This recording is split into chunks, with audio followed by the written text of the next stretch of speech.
Morning, everyone. Walking up the mountain over towards Santiago, just doing the mountain walk this morning. Thought I'd make a chat a little bit with you while I'm going up the hill and down the other side a little bit where the view gets really beautiful as usual. This talk about kind of business, and I've made a few videos on it. I really think to scratch the surface you need about 1,000 videos, so that's why I'm making another one. Business in the Philippines, or just business period, especially here in the Philippines because I'm living here. So you get off the plane, or you're sitting at home on your couch, you're thinking of moving here, and you're thinking, everybody says, well, you need to invest, start a sorry store, start buy a farm, piggery, all these various things. The list is endless. Buy, sell, all kinds of businesses here. And over the last 16 months or so, I've experienced and met people that own all these things as well. And I'm here to tell you, business is not necessarily so good here, because again, where I'm speaking about in my experience from America. Even in America we have issues, so some of these things would apply to you over there as well. But so just don't be so quick to invest your money and rush into things. That would be my top advice. Get over here and see the situation, because I went through the same thing myself. Well, I need to do something to make some income and make it more comfortable to live over here and to have something to do. And family and everybody was saying, let's do this, do that, buy land, buy this, buy that. But many things don't end up being so good. I would say 75% of the businesses, and I'm speaking from the province again, or greater, are not profitable or failures here in the Philippines. So I personally have, in 16 months, had some firsthand knowledge and experience on these things now that I've been here. I talked to a British man that owns a business here for 15-20 years or something, and he says certain times he's taken money out of his pocket to fund the business, and sometimes it breaks even and sometimes makes a little bit, but most of the businesses are like that. Don't pay the bills, breaks even, may make a few measly pesos. So that's the reality of it. And people, if you see people and you go, oh, well, look, this family here, they have a big house, they got a good business. Well, a lot of that's funded from a marriage to a foreigner. Maybe the wife or husband works in another country. It's very common here, and it's being funded. My opinion or my thoughts on business is a business is not about somebody giving you money every month, $1,000 or whatever it may be, 50,000 pesos, and then you've got good business. Good business generates money on its own. I don't think people understand that very well here, or maybe other countries as well, especially here in the Philippines. They go, oh, good business. You got good business because your mom sends you 50,000 pesos every month to help you fund the business. A good business is like when I started my landscaping company in America. I bought a rake, made money, took that money, bought a shovel, kept expanding like that. Didn't have a lot of money and a slow start, but after 30-40 years, you end up having something. And now that I'm older and have some health issue and wanted to get out of Dodge, I had acquired some savings and investments and was able to sell them off and move. And that's a good business when the business allows you to do something like that. That's a sign of a good business. A business is supposed to support itself, you, and then generate some income. And here in the Philippines, it's very difficult for a business to do that. So if you're in a big city somewhere, or you're very knowledgeable or well connected, then that's certainly people doing that here. But I find it to be few and far between.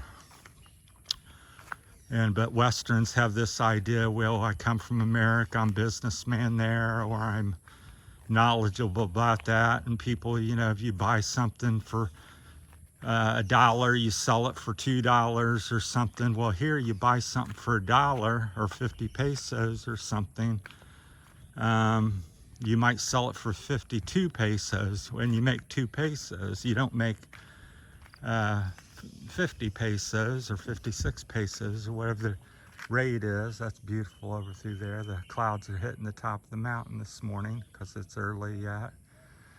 So that's the thing that people don't understand. They come from what they know, and they're applying what they know to some place they don't know. That what they're applying just isn't the same numbers. It doesn't stack up here.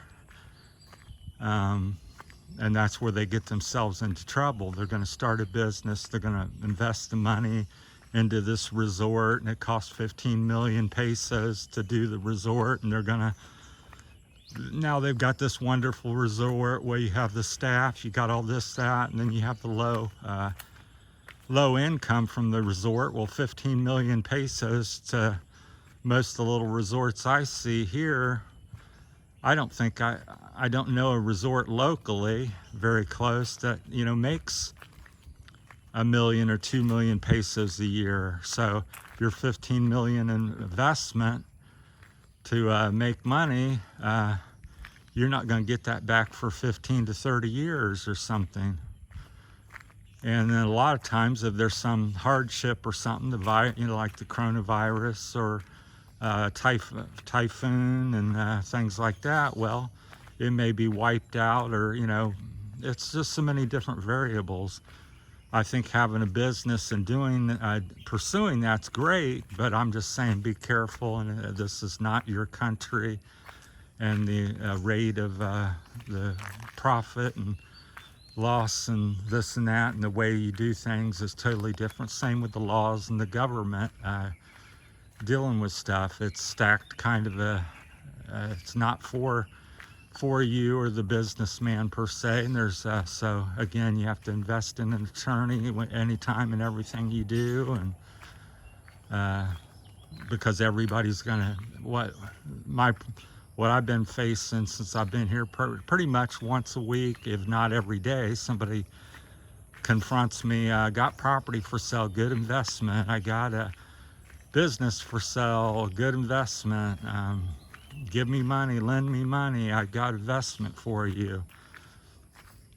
And so that's what brings up the topic this morning, is that just think about things, and I would say think about it and wait until you get over here, and then be careful with what you're doing. So it's very easy to make investment and get a business here. That's no problem per se, but what ends up happening is it ends up doing nothing, and you end up losing your money, which happens quite frequently. And it's kind of sad because people rush into it not understanding the laws and the nature of the Philippines. So, and I'm just here 16 months. I haven't even really fully begun to understand things. I think I'd need to be here 5 to 15 years to really advise you any more than what I'm doing. I'm not some super businessman that's owned many companies and all over the world and different cultures and stuff. I'm just a simple person that had a business in Ohio in America, and has moved as he's gotten older to the Philippines. But every day you're confronted with, you know, money, borrowing, lending, and you know, investing in things here. And it's the number one thing you're going to hear every day if you come over here as a foreigner. So I'm just saying, be wise and wary, uh, and it comes in all kinds of different shapes. Businessmen will ask you, local prominent people, preachers, so all kinds of people, down to children on the street. So it's not like I said, I'm not complaining about it. I'm just highlighting it because it's such a common issue. And what's your thoughts on it? And what's your experiences, if anybody has any experiences here as we look over the valley? That's just my 2 cents, and I just wanted to make a little video for you. And it's on my mind because I'm getting ready to I've been looking at some land and these types of things myself. And I constantly struggle every time I get into something. So we'll talk about that as tomorrow. I think tomorrow I'm going to go out and look at a little piece of land. It's like of a small resort. I'm really just wanting a little piece of land along the coast and put my house on and live in it. But somebody wants to show me a small resort, so I'm going to look at that and get some different pricing. And I like thinking about all the different ideas. Good morning. So I like having lots of knowledge and different insights and things. So I look at everything, study everything, look at all the opportunities here. So, but I'm looking a little, just something for myself mainly, but I'm open to other stuff. But I'm waiting to see what they have in their sales pitch, because I always find it interesting, because they're gonna, you know, start off, well, I've got 6 cottages and I rent, they're 400 pesos a day, and I make, you know, whatever that is, 2,400 pesos or some number. And but I like look at it and I go, well, how many cottages are rented now? Oh, I have none. You know, do you have any records? Like in the U.S., I can show you my statements where how much I made, what months I made money on, how much it was, year after year after year. You know, how much did you make and how many were rented last month? How many days were empty? How many days were full? So I find it very interesting. People don't really think like that here. They just look at stuff. Oh, I got 6 cottages, 6 times something every day, and times 30. I got great income. I'm going to make, you know, 60, 70,000 pesos a month, or 100,000 pesos, which sounds good. But then then you have the repair of the cottage. You have the worker to pay. You have supplies to buy, and you know, just stuff like that, which all comes out of this number you got. But the reality of it, these cottages, 75% of the time sit empty. So you're not getting, you know, let's say 100,000 pesos. But your worker is still there every day, and the cottages still need update and repair and things like that, because that doesn't ever stop. It's always constantly maintenance and turnaround. And just like in my business, I had to generate extra income of approximately $100,000 every 10 years, just a new truck, new trailer, new equipment. Everything had to be replaced almost every 10 years, if not sooner, to stay in business. So that's just the nature of business. So if you're not having a significant generating enough profit and money to cover them bills and expenses, well, eventually your business is going to end. And that's what happens to many, many businesses around the world, and especially here. So people say, oh, my mom gave me $500,000 500,000 pesos or million pesos. I'm going to get start a store. I'm going to do this and that.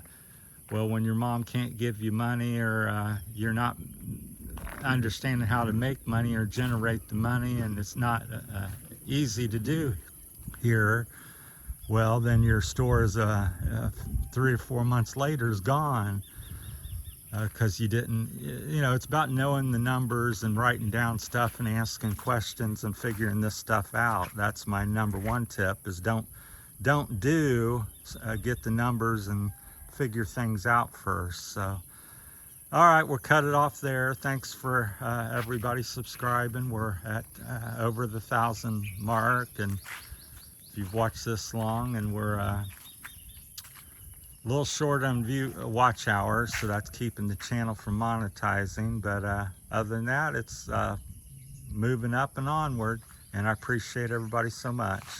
Hopefully this helps somebody and saves them a little money or headache. Thanks for watching. Bye.